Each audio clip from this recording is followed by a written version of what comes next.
ఒక దశాబ్దం పార్టీని చాలా సమర్థవంతంగా నడుపుతున్నాం. నేను ఏ ప్రాతిపాదికన మనం ఆలోచిస్తున్నాం అంటే, కేవలం ఒక్క రిపబ్లిక్ డే రోజున మనం భారతదేశ గణతంత్ర వ్యవస్థ చాలా కష్ట నష్టాలతో, చాలా త్యాగాలతో వచ్చిన గణతంత్రం అది. మన కాన్స్టిట్యూషన్ కానీ, భారత్ రిపబ్లిక్ కానీ,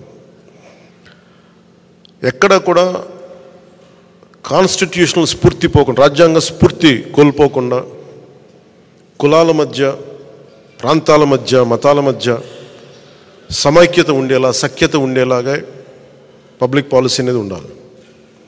నాయకులు కూడా ఆ దిశగానే మాట్లాడాలి. నిన్న ముఖ్యంగా అమలాపురం నుంచి కొంతమంది పాస్టర్ సోదరులు వచ్చారు. నన్ను అడిగింది, మీరు కూర్చోబెట్టి బీజేపీతో ఉంటారు కాబట్టి మీరు మైనారిటీలను ఎలా చూస్తారని మాట్లాడుతూ ఉంటే, వారికి స్వయంగా ఒకటే చెప్పాను, నేను అన్ని మతాలని చాలా సమానంగా గౌరవించేవాడిని. అన్ని మతాలను నేను ఎలాంటి వ్యక్తిని నా వ్యక్తిత్వం చూపించడానికి మీకు తెలియజేస్తాను. నేను వారికి ఒకటే చెప్పాను, నేను బైబిల్ సూక్తిని చాలా చిన్నప్పుడు నాకు ఇమాన్యుయల్ టీచర్ అని ఆవిడ చెప్పిన మాట నాకు గుర్తుండిపోయింది. నన్ను చాలా దగ్గర తీసుకున్నారు. ఆవిడ చనిపోయారు, స్వర్గస్థులయ్యారు చాలా కాలం క్రితం. తనను తను తగ్గించుకున్నవాడు హెచ్చింపబడును అనే ఒక్క వాక్యం నాకు మహావాక్యం అయిపోయింది.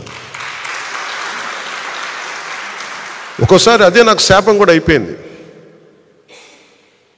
నేను ఎప్పుడు తగ్గించుకుంటాను, సహాయం చేసి కూడా తగ్గించుకుంటాను. అది నాకు బైబిల్ తాలూకు ఆ మహావాక్యం ఒకసారి నన్ను తగ్గించేస్తాయి. నేనేమనుకుంటానంటే, నేను భగవంతుడి వాక్యాన్ని నేను విన్నాను,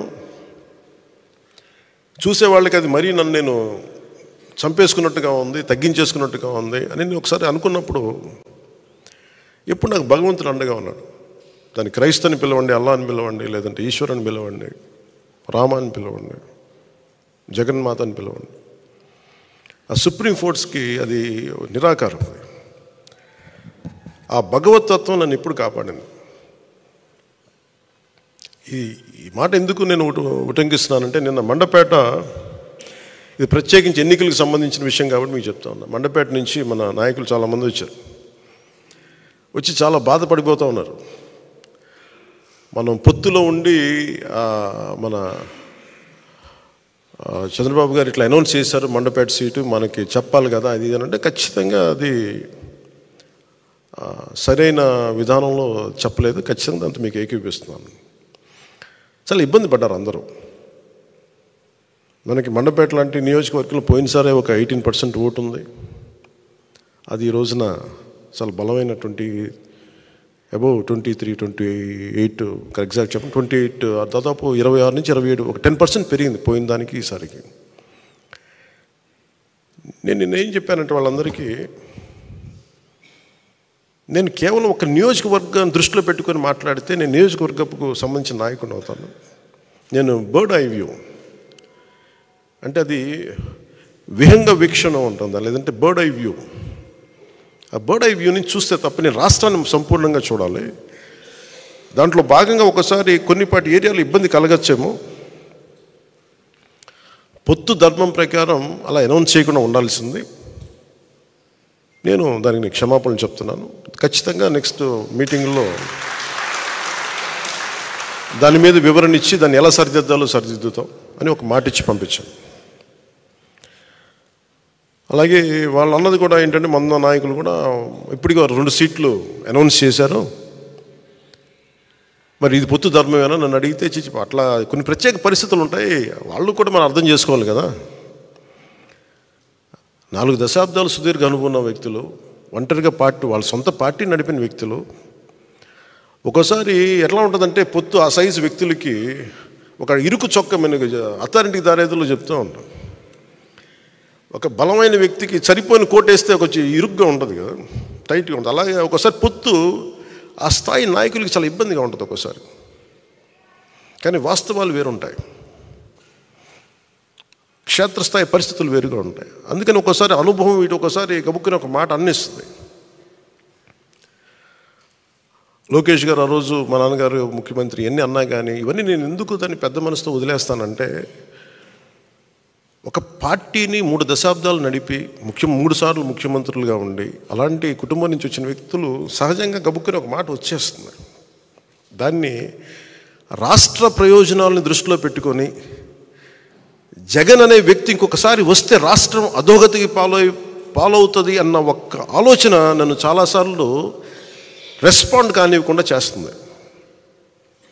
వాళ్ళు అలా మాట్లాడారు కదా, మీరు ఇలా మాట్లాడచ్చు కదా అంటే అదే కదా తేడా అని చెప్తాను నేను.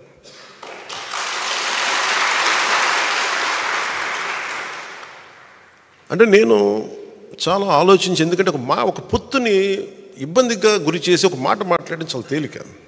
నేను అది ఈ రోజున మాటిస్తున్నాను. రిపబ్లిక్ డే రోజున ఎన్ని విపత్కరమైన పరిస్థితులు వచ్చినా జగన్ నడిపే ఈ ప్రభుత్వం 24లో మనకి కనిపించకూడదు.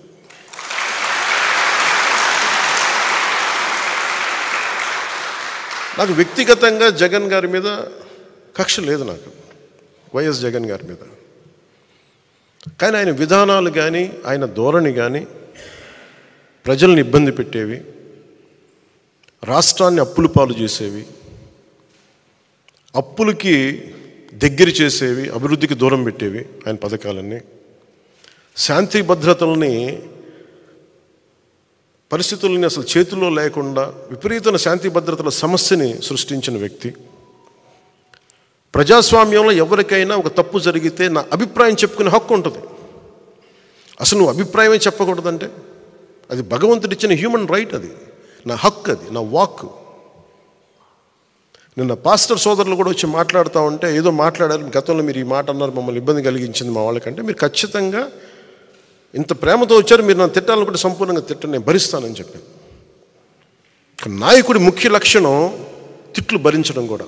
కేవలం మెచ్చుకోవడాలు ప్రైజెసే కాకుండా ఒక నాయకుడి తాలూకు కీలకమైన లక్షణం తిట్లు తినటం, విమర్శ తీసుకోవడం కూడా అవసరం అవ్వాలి. అలాంటిది ఒక ముఖ్యమంత్రికి ఏ స్థాయిలో ఉండాలి.